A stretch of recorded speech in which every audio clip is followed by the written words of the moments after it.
మన school assistant physical science మెథడాలజీలో ఒక మంచి ప్రశ్న అండి. మనకు ఉన్నటువంటి విజ్ఞాన శాస్త్ర అనియత బోధన అనే టాపిక్లో మనకి ఒక క్వశ్చన్ ఒకటి చాలా వెరీ వెరీ ఇంపార్టెంట్ అండి. మన రీసెంట్ జరిగినటువంటి మన డిఎస్ఎల్ అడిగినటువంటి బిట్టు కూడా ఇది. ఎలా చూడండి ఒకసారి.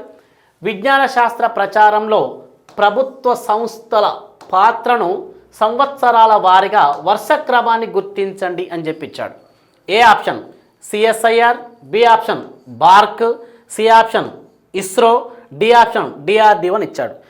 మరి ఇవి సంవత్సరాల వారీగా వరుస క్రమాన్ని గుర్తించండి అన్నాడు. అప్పుడు మనకి వీటి యొక్క సంవత్సరాలు మనకు బాగా గుర్తుండాలి.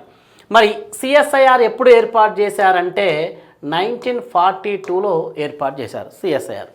మరి బార్క్ను ఎప్పుడు ఏర్పాటు చేశారంటే 1944లో ఈ యొక్క బార్క్ని, అంటే ఇది council of scientific industrial research Bhabha atomic research centre అని చెప్పి ఇది 1944లో.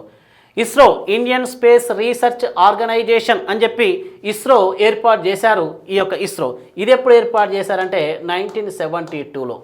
మరి డిఫెన్స్ రీసెర్చ్ డెవలప్మెంట్ ఆర్గనైజేషన్ అని చెప్పి డిఆర్డిఓ ఎప్పుడు ఏర్పాటు చేశారంటే 1958లో ఏర్పాటు చేశారు. ఈ ఇయర్లు తెలిసి ఉంటే కంపల్సరీ వరుస క్రమాన్ని గుర్తించవచ్చు. ఇప్పుడు చూడండి, ఫస్ట్ తక్కువ సంవత్సరం ఏముంది? ఏ ఎక్కడుంది చూడండి. ఇక్కడ ఏ ఉంది, ఇక్కడ ఏ ఉంది, అంటే ఇది కాదు, ఇది కాదు, ఇది కాదు. ఓకే, చూడండి ఒకసారి ఏ. దీని తర్వాత ఇంకేముంది? 44 కదా. బి, ఏబి ఎక్కడుంది చూడండి ఒకసారి. ఇక్కడ చూడండి ఒకసారి, ఇక్కడ ఏబి, ఇక్కడ ఏబి ఉంది, ఇక్కడ ఏబి ఉంది. అంటే ఏ ఆప్షన్ కానీ డి ఆప్షన్ కానీ ఆన్సర్ అయ్యే అవకాశం ఉంటుంది. తర్వాత ఇది బి అయిపోయింది. తర్వాత చూడండి ఇస్రో 72, డిఆర్డిఓ 58, అంటే డి రావాలి. ఏబిడి, ఏబిడి ఎక్కడ ఉంది? ఇక్కడ ఉంది ఏబిడి. ఇక్కడ ఏబిసి ఉంది, అది కాదు, ఇది ఆన్సర్ ఏబిడిసి. ఈ విధంగా సంవత్సరాల వారీగా గుర్తుపెట్టుకుంటే ఈజీగా మనం క్వశ్చన్ చేయవచ్చు. ఓకే.